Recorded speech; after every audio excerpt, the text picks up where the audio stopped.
Great. All right. Welcome, everyone, to the sort of final Zoom call for Zoom meeting for this class, Philosophy 100 intro. And we're going to be talking about metaphysics today, in particular, focusing on the four arguments that you've got to choose from for your final paper. For anyone that's here, here's the link once again for signing in. Let me know if there are any issues with that. If you want to speak up or have any questions specifically, feel free to unmute yourself and ask them. If you ask them in the chat, I might not see them until later. Um, and yeah, so let's go ahead and get started.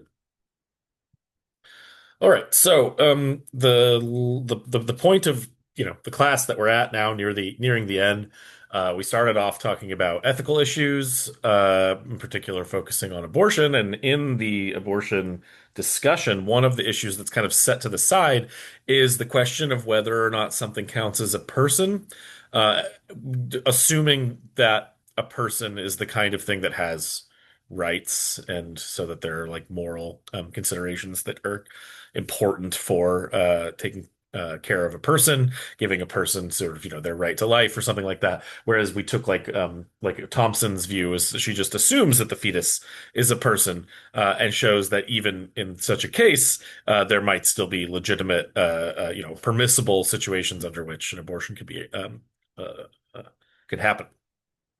But the question keeps coming up, what it takes to be a person, throughout the history of philosophy, and even questions today in both, like, for medical purposes, for legal purposes, and just for your own you know like like mental well-being, I think, right? Like, the question of what you are is very interesting and deep and difficult to answer, at least what you are most fundamentally. And there might be some religious views that you have, that give you what you might think of as reasons for thinking that you have this thing called a soul or something like that. And if that's the case, then sure, maybe that's your reason for thinking that that's what you are. But are there good or interesting philosophical reasons and philosophical arguments for and against those views? It's an interesting question, and so we're gonna focus on a couple of them here. Again, the structure of this assignment, similar to the previous assignment, but a little bit different in the sense that, so you are doing the same thing you did with the skepticism assignment. You're taking an argument, you're explaining that argument premise by premise, and then you're going to pick one of the premises to criticize, to argue against, and give me a criticism and explain how you can escape that argument on the basis of denying that premise. The same thing goes here for each of these four arguments. The difference is that you need to initially pick a view that you want to defend, right? And the arguments here are arguments against those views. So if you like the idea that you have a soul, then you have to pick the causal interaction argument, and you have to and that argument is against the soul view, against the mind-body dualist view. Um, and so that's why, and so similarly, like if you want to hold on to animalism, then you want to pick the argument that says, uh, the argument against animalism. If you want to pick the brain view, you have to pick the argument that's against the brain view, the minimalist, the cognitive minimalist view, basically. And if you like the, psychological view, then you got to pick the transmission argument. The Yeah. So let's go ahead and get into the first argument.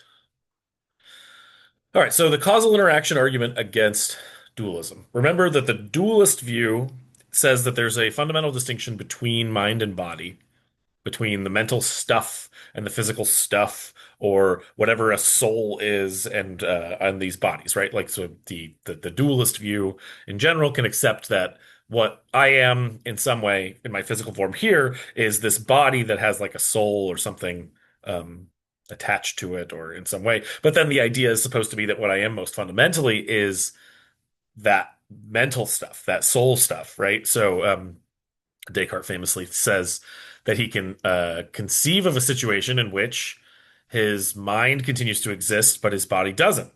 And so he thinks that what he is has got to be the mental stuff. He can continue to think, and he can't doubt that he thinks. That's part of the cogito ergo sum, right? Like I think, therefore I am.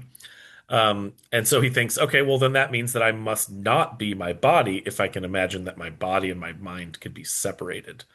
He basically says, I can imagine my body not existing. I can't imagine my mind not existing, right? If I'm imagining it, then it exists. So there's a difference there between my mind and my body. All right, that gets dualism on the table for Descartes, but then this big problem comes in the shape of the interaction argument, right? The problem of interaction is that if the mind and the body are separate things, separate substances, how in the world could they possibly interact with one another? They can't interact physically, right? Because one of the two things isn't a physical thing. And they can't interact mentally because one of the two things isn't a mental thing. So you end up with this puzzle. Here's a sort of simple rendition of the argument, right? Premise one, if I can raise my arm, then I can cause a physical event. Nobody disagrees with that. The raising of an arm is a physical event, right? Like football game or driving the car, right? Like these are all things that are physical events. And a really simple one is raising my arm, right? I can make that happen. Premise two, I can raise my arm, right? Like nobody disagrees with that. Like, hey, look, I'm doing it left and right, left and right. So three, you get the first sort of sub-conclusion. So I can cause a physical event, right? And the important thing here is that it's me that's causing this physical event. All right. Now, next premise four. If something can cause a physical event, then that thing must be a physical substance, right? Why should we think that? Well, from physics in some sense, right? Any physical event that happens has a physical cause. That physical cause is sufficient for that physical event, right? You got two billiard balls. One billiard ball rolls into the other and causes the second one to move. The second billiard ball's movement was sufficiently caused by the first billiard ball. You didn't need some extra magical stuff in the middle from the first billiard ball into the second one to sort of cause the kinetic energy transfer, right? No, you didn't need any extra stuff. You just needed the first one, the physical object, hitting the second one. You got it to move. The same thing is supposed to happen, you would think, for all other physical activity, all other physical events. So in this case, if something is a physical event that is caused, it must be caused physically, and it must be caused by something else that is physical. All right, so that seems like a decent, plausible explanation of the defense of premise four. Therefore, sub-conclusion five here. Therefore, I must be a physical substance, right? Because of I can cause a physical event in three, and if something can cause a physical event, then it must be a physical substance in four. Six, this is just to sort of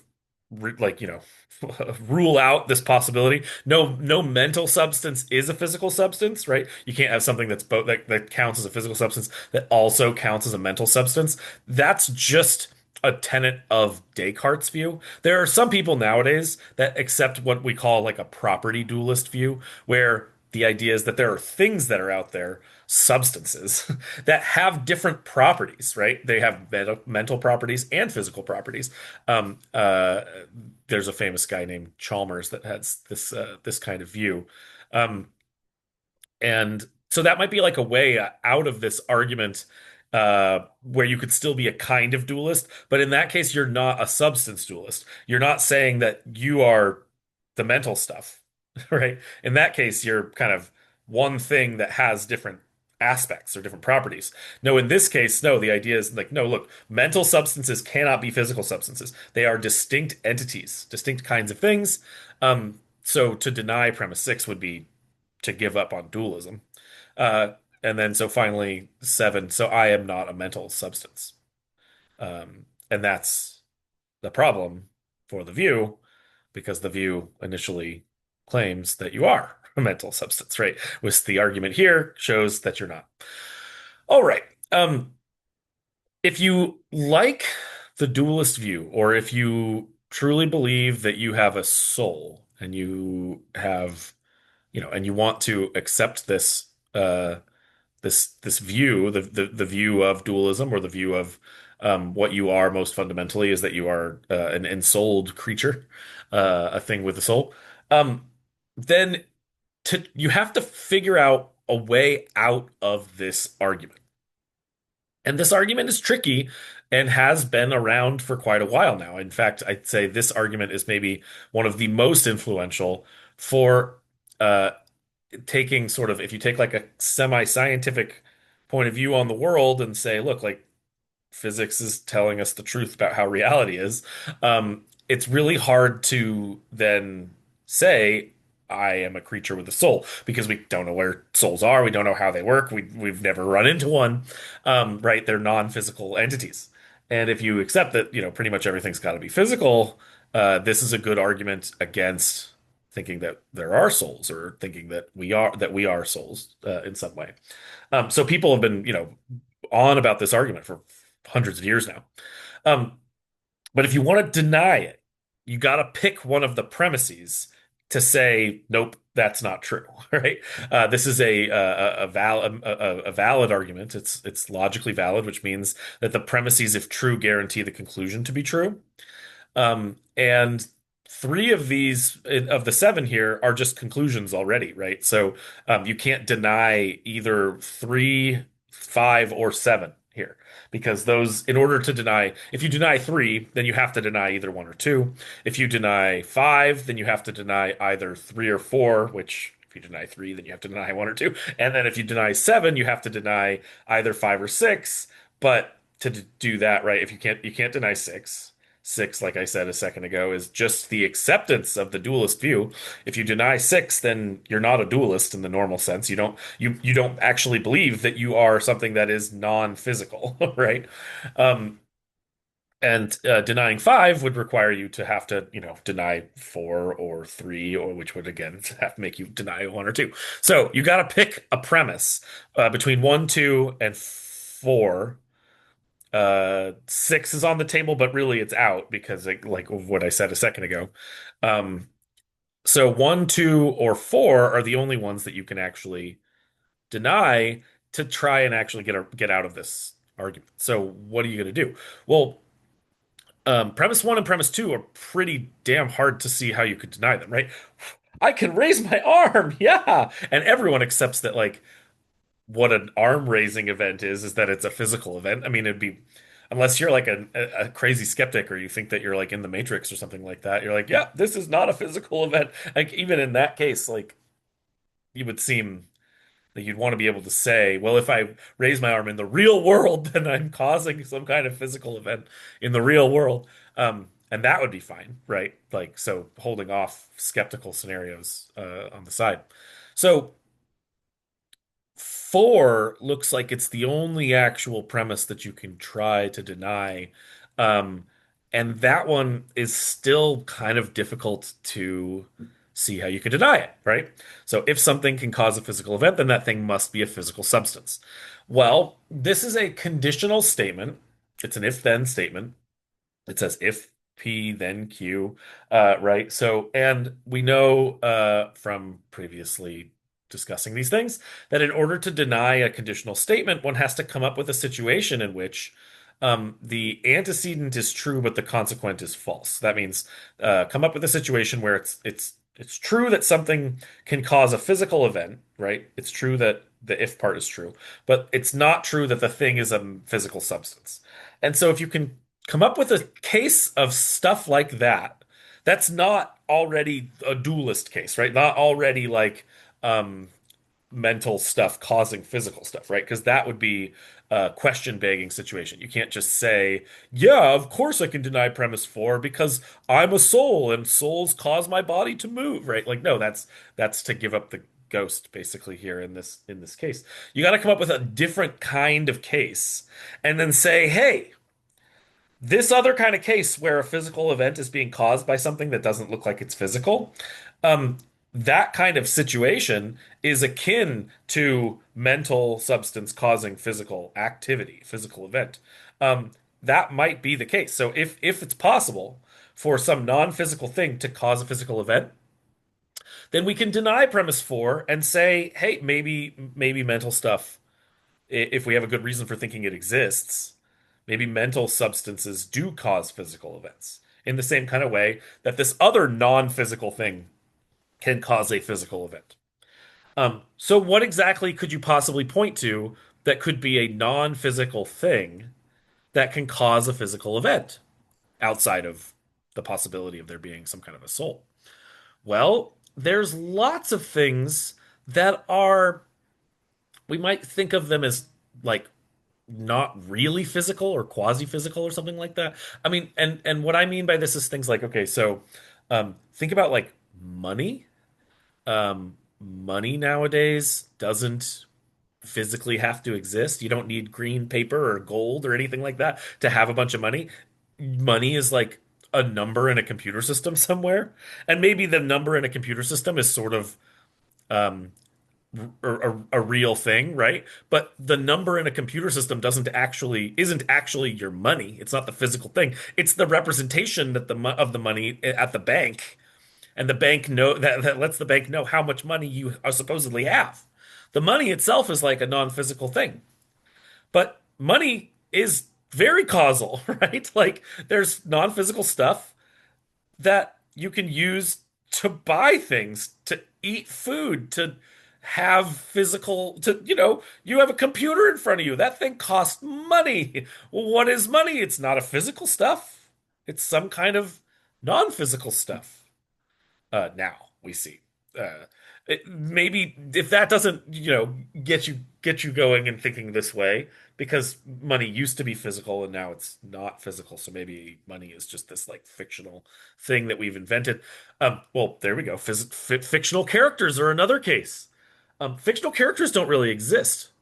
I mean, in physical reality, right? I think fictional characters exist, but they don't exist in physical reality. Like you read the Harry Potter books, you might cry, right? When someone dies, it's very sad. That's a fictional character causing you to cry. That's a physical activity caused by a non-physical thing.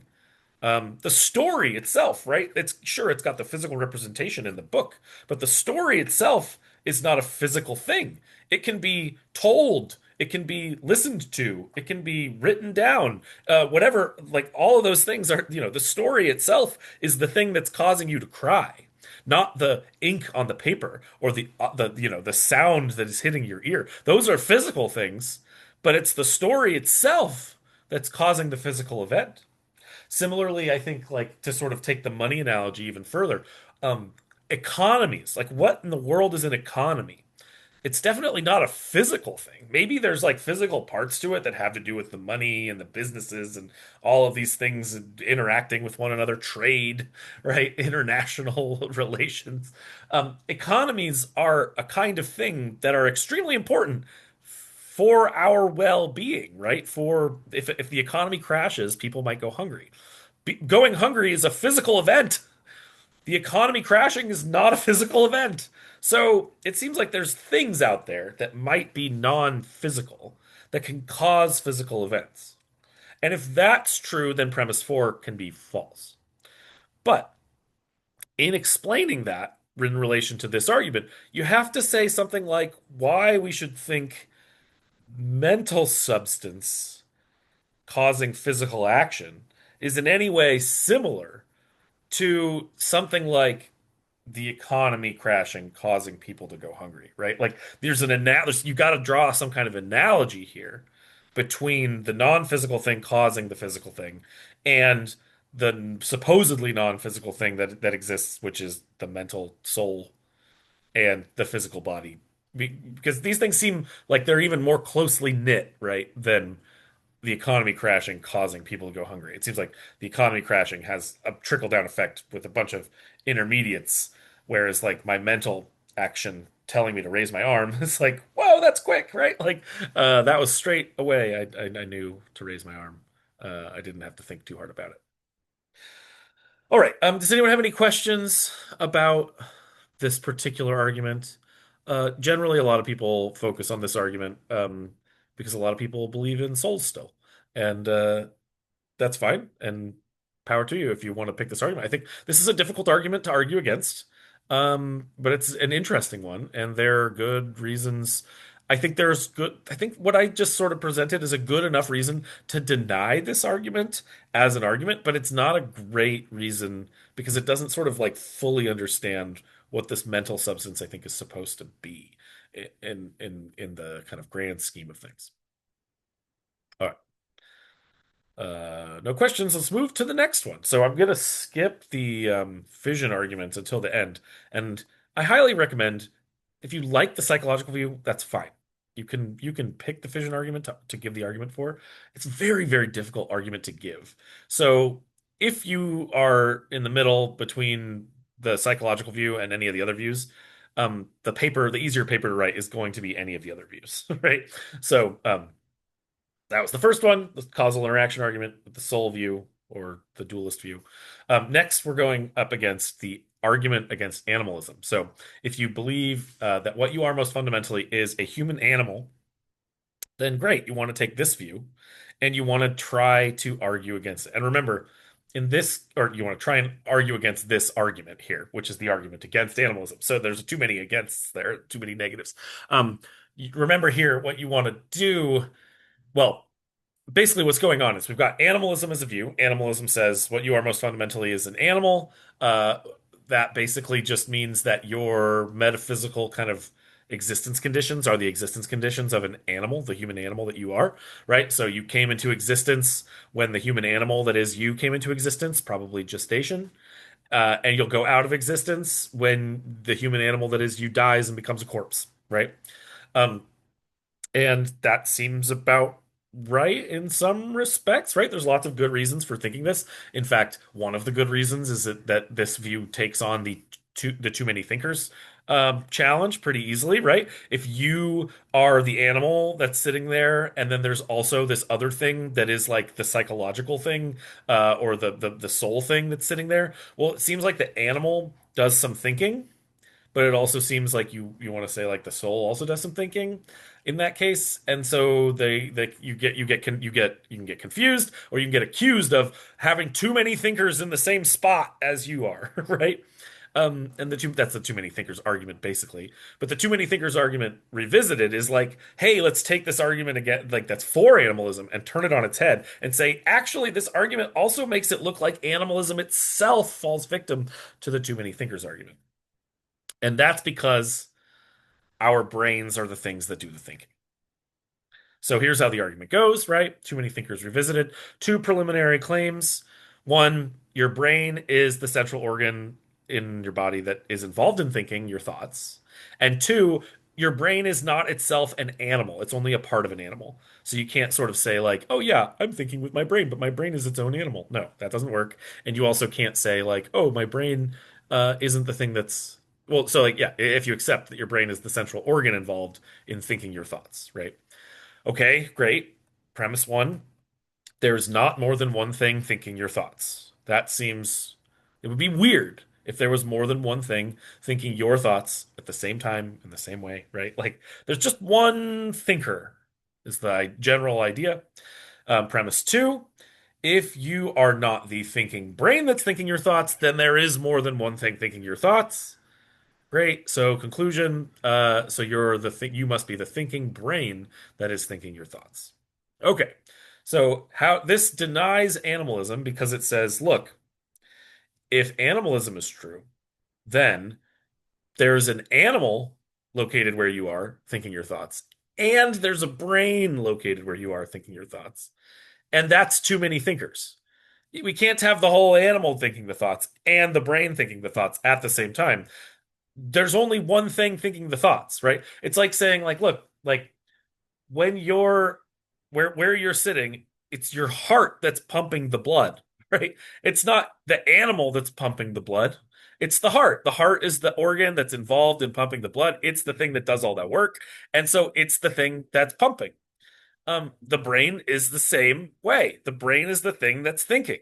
So it can't be the whole thing. The whole thing of you is like existing, right? Like the whole animal is living. Animals live, brains think, right? Something like that.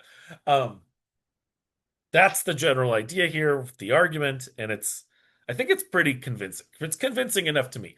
And the nice thing about the brain view that where it like succeeds against animalism is like it doesn't it helps with like brain swap cases. If I could like move my brain to someone else's body, I feel like I would follow my brain rather than be where I am in my body, right? If we swapped brains. That's not entirely sure or clear, but it's definitely like my intuition follows that way. Similarly, right, if you like cut all of the parts of me off, right, and slowly turned me into, I don't know if any of you have seen Futurama, but there's these like floating heads.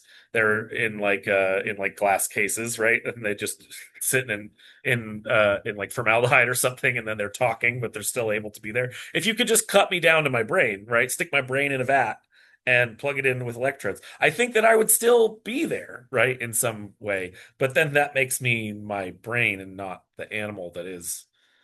But I don't know if the issue there though is like, we'll get to the next argument. The issue there though is like you might think like, no, look, like we can deny this argument and go with actually it's the whole animal that's doing the thinking, not the brain itself. Um, so what you would have to do there is, if you like the animalist view, you want to deny this argument. Um, you can accept the too many thinkers argument, right? You can accept premise one that there's not more than one thing thinking your thoughts, but you'd have to deny premise two. So if you are not the thing thinking your, not the thinking brain that is thinking your thoughts, then there is more than one thing thinking your thoughts. You want to say no, it's not the case that there's more than one thing thinking my thoughts, but what there is this kind of picture of like what exactly thinking the thoughts is. Um, Look, uh, sure, my heart pumps my blood, but in order for my heart to pump my blood, it requires a whole body, a whole circulatory system. The heart on its own can't do the pumping without the whole rest of the animal there, right? In the same way that a car can't drive without the engine. The engine's the thing that's creating the force to move the car forward, but the engine can't create that force without the crankshaft and all the other things that are involved in getting that momentum to the tires to the road to go, right? So the engine makes the car go, right? But it's the whole car that's going, right? And so the idea is like maybe the same analogy is true here. Um, the brain is what makes the animal think, but it's the animal that's thinking, right? The brain is what makes it possible for you to do your thinking, but it's not the thing that's thinking for you, right? What you are is the animal, and the brain is the thing you're using to think. Fine, right? That's the idea here is that ultimately what you really are is an animal, and it's sort of a confusion to think that your brain is doing the thinking for you and that you aren't the one that's doing the thinking on the whole because your brain is doing it, right? Or because what you are ultimately is your brain. The idea here being that no, there's this larger thing that's you that wouldn't act like the brain wouldn't actually be able to think if it didn't have all of the rest of you, at least in some respects, right? If it didn't have eyes, it wouldn't be taking in the inputs of vision. If you didn't have skin or feeling, like you need the whole nervous system in order to get the real embodied thinking regulation of everything and feeling and seeing, hearing, all of that stuff needs to be there for thinking to really be taking place. Just a brain being kept alive in a vat wouldn't be doing any real thinking, I don't think, unless there was some stimuli that were being shot into it in the same way that like they maybe do with your eyes and or your eyes and your nerves do. And in that situation, right, like it's unclear what kind of thinking would be coming out if it was just a brain. Yeah, I mean, I think that that's like there's like some plausibility there to that way of framing the whole issue, right? But that's the way that you kind of have to do it to sidestep this argument. Deny premise two, say, look, there's a way in which I'm not the thinking brain. I am the whole animal using my brain to think. And in that case, there's not more than one thing that's thinking my thoughts. There's just me thinking my thoughts using my brain to do so. All right. If anyone has any questions about that, feel free uh, to jump in. Um, Next view. This one's related too. So if you want to jump in if you have questions about either of them, go for it. The thinking part argument, right? So if you're in some way convinced by the brain view or like by the last argument that you can't be the animal because there's a part of the animal that does the thinking, or you like the view that um, your brain goes, if you could swap your brain to a different body, then you would go to that body, right? You might like the brain view, but then the brain view itself has its own problems. So when you think about the brain view, you're like, hey, well, the reason that I like the brain view is because that's where the thinking is, and so I follow the thinking. Well, the problem with the brain is that the brain is still, it's not your whole body, but it is still this like 7 pound mass of gray matter, right? And that 7 pound mass of gray matter, well, not all of it does the thinking.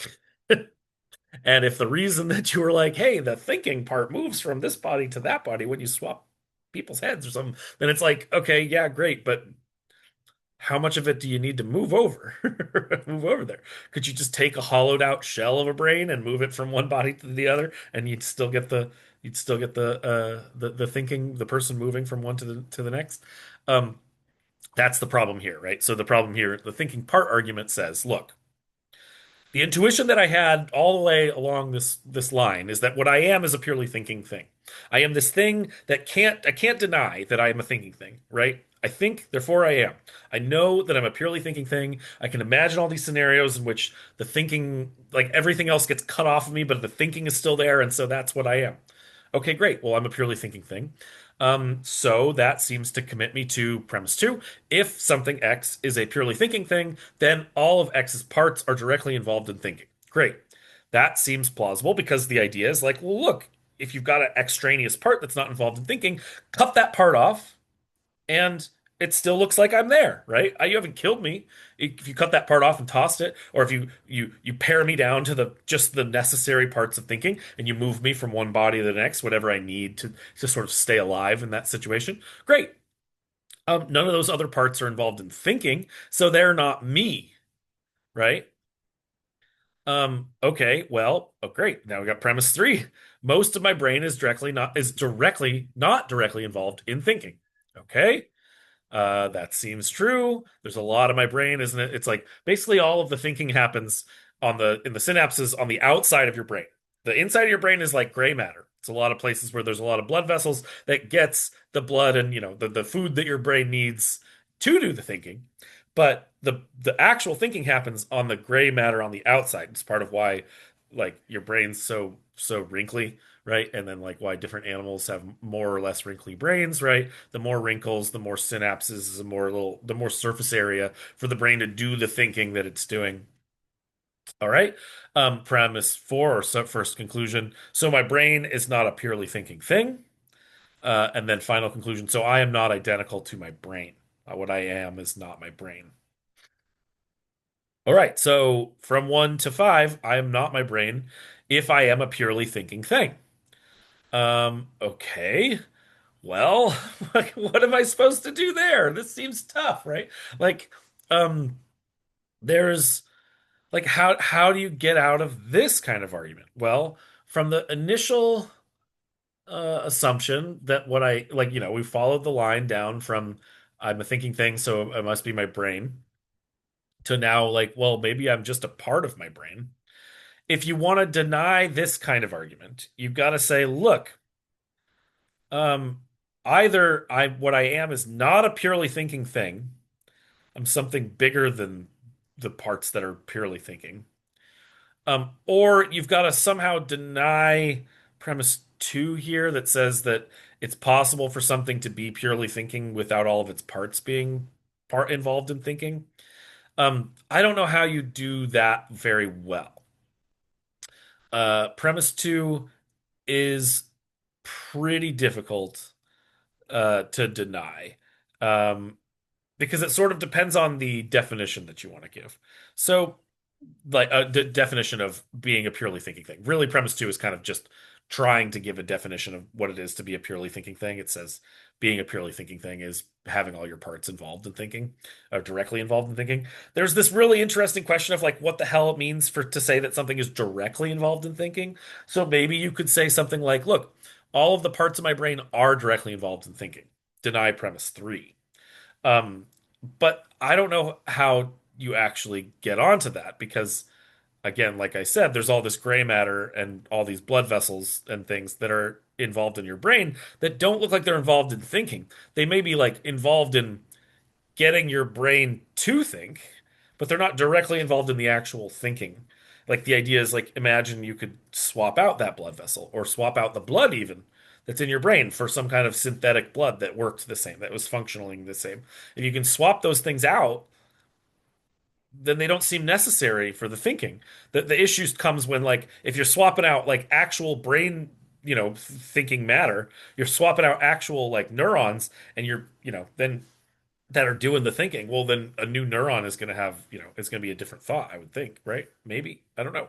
I don't know how the brain works in that situation. This is where it starts to get a little bit troubling, because you start worrying, like, well, maybe I could actually just swap out parts of my thinking brain also, and maybe then I'm not even an actual brain, and maybe I'm just a psychological thing. I don't know. That's where you get to the psychological view. But in this case, right, we're worried in particular about being a purely thinking thing.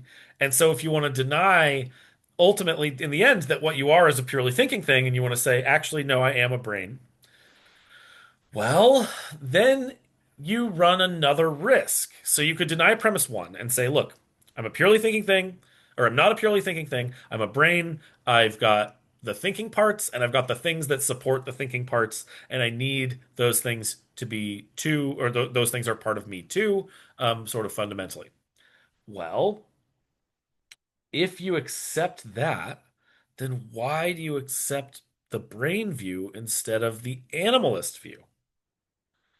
In the animalist view, you're not a purely thinking thing, but the reason for thinking that you're a brain instead of an animal is because of the purely thinking incentive, right? The like I can imagine situations where you chop off parts of my body and I'm still thinking as long as my brain's still there, right? Like or you move my brain from one person to the next and you still got, in that case maybe there's something weird going on and you're kind of cross-contaminating individuals. But in that case, right, the idea is supposed to be that what you are is the animal, which isn't a purely thinking thing, but has a part that is thinking and that the animal uses to do its thinking. Um, so in that case, so if you deny premise one and say, look, I'm not a purely thinking thing, I am a brain that has thinking parts and non-thinking parts, then you say, or non-directly involved in thinking parts, right? Indirectly involved in thinking parts. Well, then the same thing kind of goes for being an animal. An animal has thinking parts and parts that are indirectly involved in thinking. And if the animal has those indirectly involved parts, then why not say that you're an animal? Why go all the way to saying that you're a brain? Maybe in this case, it's possible to say that ultimately the best reason for thinking that the brain view is true is just because of brain transplant cases.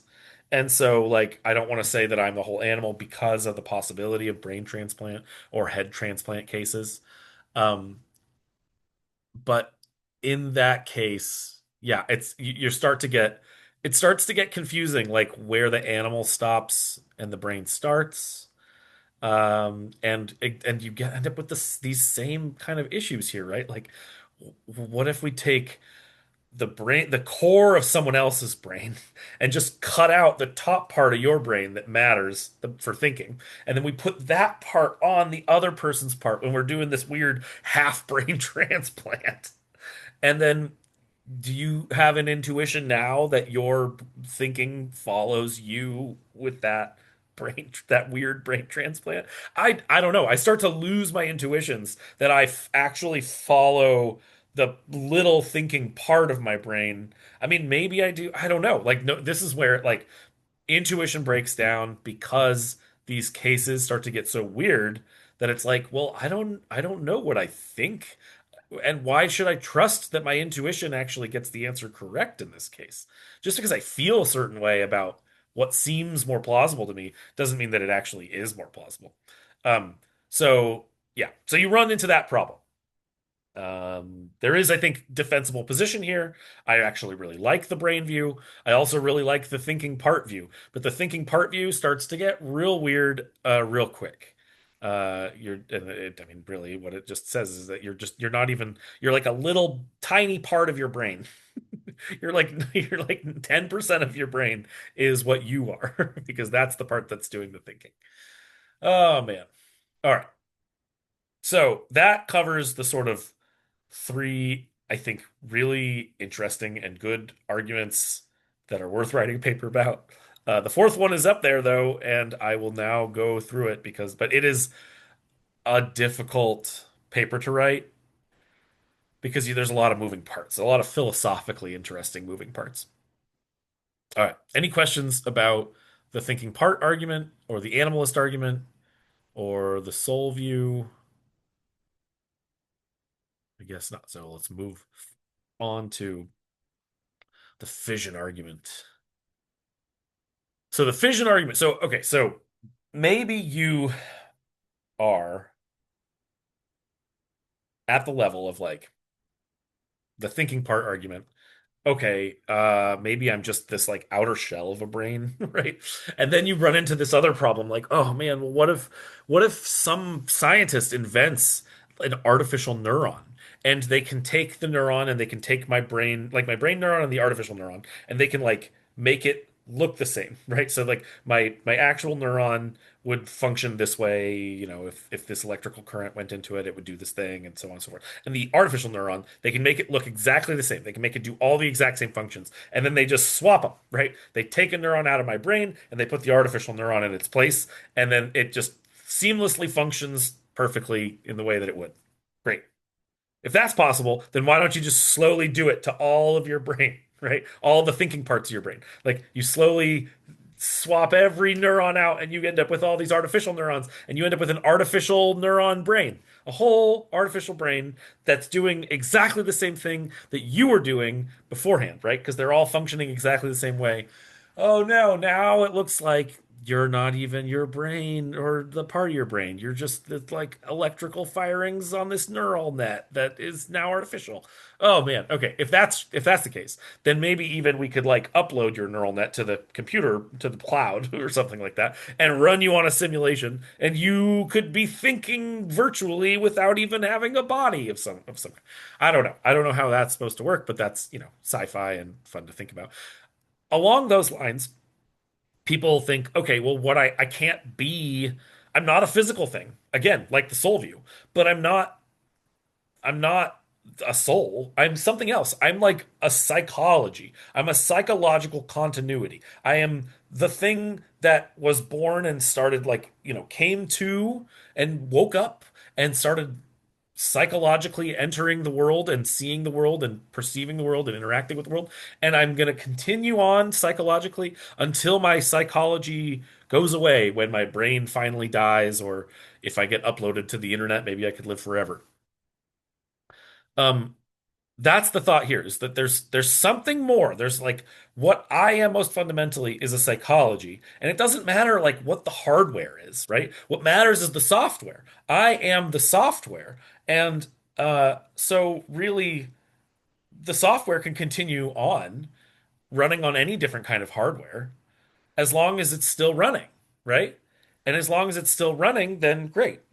The problem with this view, though, is this issue of the possibility of what it takes to be psychologically continuous from one moment to the next with yourself, right?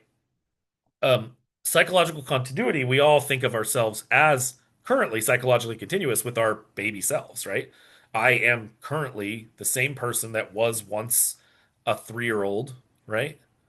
Nobody thinks like, well, no, you became a different person sometime between the age of 3 and the age of 30, right? Something like that. Like you didn't change people.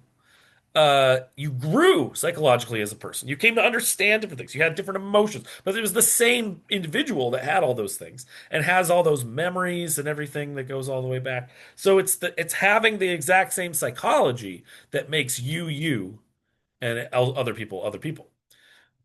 Problem. We can imagine cases in which a psychology can be duplicated. Just like this in the fission argument, right? So, okay, if the psychological continuity theory is true, then if X is psychologically continuous with Y, then X is identical with Y. That is, the 3-year-old version of me and the 30-year-old version of me, right? Psychologically continuous, one big long psychological worm space going through time and space, right? So then that version of me is identical with this version of me, even though, I'm older now and, I'm not 30, I'm older than 30.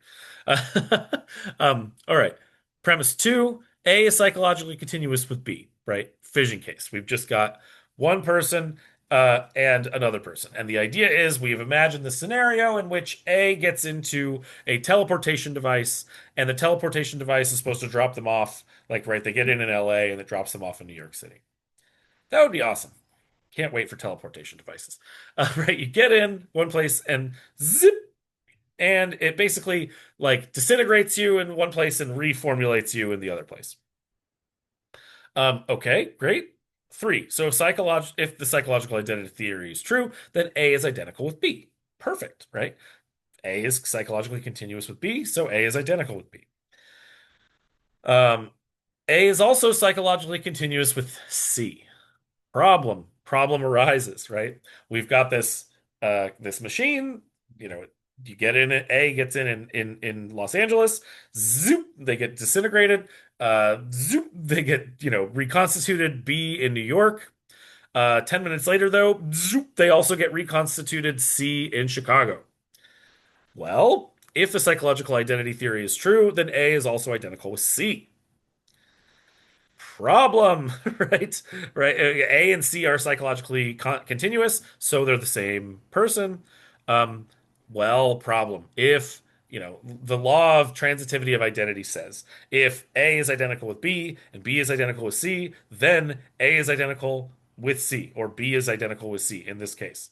Um, right. And so that's what happens here. According to the psychological identity theory, now we've got B is identical with C. But B is not identical with C. B is in Chicago or is in New York, and C is in Chicago. They're in very different places. These are very different individuals in very different places. We went from one body to two bodies. A didn't have two bodies, right? But B has a body and C has a body. So A can't be identical with both of them. So what the heck's going on, right? So the psychological identity theory can't be true. Oh man, what are we supposed to do here? All right, so psychological identity theory can't be true. The idea being that what it is to be identical with something is to be psychologically continuous with it in the same way that I'm psychologically continuous with the 3-year-old version of me. But if that's possible, and it's then possible for me to just be my psychology, but if we can duplicate the psychology, then we've got the same person. Person is psychologically continuous with the person before them. The problem here, I mean, if you've seen like the Matrix movies, that you kind of maybe get the idea from Agent Smith, right? Agent Smith ends up being like these like multiple versions of the same program, right? It's like copied over and over and over again. If you ask any particular one of them whether or not they are Agent Smith, it's it's sort of true if they say that they are, right? Because they can trace their identity back to the original. The original was the one thing that then got like blown up by Neo in the movies and then turned into all of them, right? In this case, the idea is the same. Each individual one can trace their identity back to the original. And if this is a possibility, the same thing goes. Each individual person can trace their identity back to the original, but that doesn't mean that they are the original. The original, it seems, doesn't ceases to exist in this case because they now have multiples. So, or somehow the original is actually the combination of all of them. But that seems weird because it's very different to be a single-bodied individual with one psychology to then now become a multi-bodied, multi-psychology individual that is having disparate experiences all at once. So how do you possibly deny this view? Well, I think in the end, this argument really does knock this view down in that saying that what you are most fundamentally, maybe what you are most fundamentally is a psychology, but to say that what it is for you to continue to be the same thing is for you to be psychologically continuous with your previous self, that view is false. The psychological continuity view itself is false. Um, and the reason being because of the possibility of proliferation. Now, if you were somehow a crazy philosopher and you wanted to be like, proliferation doesn't bother me. There are weird objects in the world. There are weird entities in the world. It's possible for things to exist that are complicated, right? Like you see that tree and that dog over there? I can invent a trog, which is just a scattered object that is the tree and dog. Right? Like now we've got trogs in the world. There's trees, there's dogs, and there's trogs now. Well, somebody might say something like, look, uh, it's possible for you to be psychologically continuous with two other entities, and in that case, you've just gotten bigger. What exactly would that be like? Well, okay, in this case, you would be denying premise. Let's see. You'd be denying the identity. So, yeah, okay. So you'd be denying premise three or sort of subconclusion three and five by saying that two and four are false. That you're not merely psychologically continuous with B, and that you're not merely psychologically continuous with C. You are now psychologically continuous with B and C, right? The combination of the two. You are now psychologically continuous with this larger entity that is composed of multiple psychologies and is scattered. It's an object that is B and C in different places doing different things, having their own psychologies, but you are now psychologically branched. It's like imagine like I don't know, like timelines. Like, okay, so you got this timeline. And then like, I don't know, in all of the movies where there's multiple timelines, right? The timeline splits. And something happened right here, and then this timeline happens, and this timeline happens. Now the question is like, okay, what's the original timeline? Well, if you got to pair one of these off, which one do you pair off, right? Well, I don't know. Sometimes it's hard to say. Which one's the original? Like if you just have this like long line and then the split, which one is which? Which one's the original? Well, the idea is there isn't an original anymore. There's just the whole branch with the split. And that whole branch is one thing. And maybe that's what you are in this case, right? You were originally A, and now you've split into B and C, and that whole timeline is psychological continuity. You become some crazy larger split thing. In the same way, maybe like in the Matrix, Agent Smith becomes this like multiple version of himself. I don't know. This is a wild theory that you have to buy into a little bit in order to try and accept this view and get out of this argument. It's a very tough argument to get out of. I don't even know the proper way to really deny these premises, right? You have to, yeah, like denying premise two is weird because it's like, well, obviously A is psychologically continuous with B, given the setup. And it's like, no, you have to say, well, A isn't actually psychologically continuous with B in this case because A is also psychologically continuous with C. Well, not really. A is only psychologically continuous with both of them together. That's so weird. Yeah, I don't know what to do with this argument. This argument is fun but difficult, and so writing about it makes it difficult. And I'm sure some of you will write about it, or some of you that aren't here today, other students will write about it that maybe watch this video this week. Um, uh, but you'll get something wrong when you're writing about it. So that's why I say don't try and write about it. It's like it's really hard to write very clearly about this argument. All right. That's it for these four arguments. I hope you had fun learning about personal identity and the question of what it is that we are most fundamentally. Um, at this point, it's very difficult to say, right? This classic philosophy move. There's no real good answer that we have at the end of the day, but we have some really interesting views, and there's different views that everyone kind of gravitates towards. And maybe we'll continue to figure these things out as we go forward. Science could get better and figure out more likely, I think, whether or not one of these views is actually correct. But yeah, we'll see. We'll see how it goes. All right, I'm gonna stop sharing and stop recording.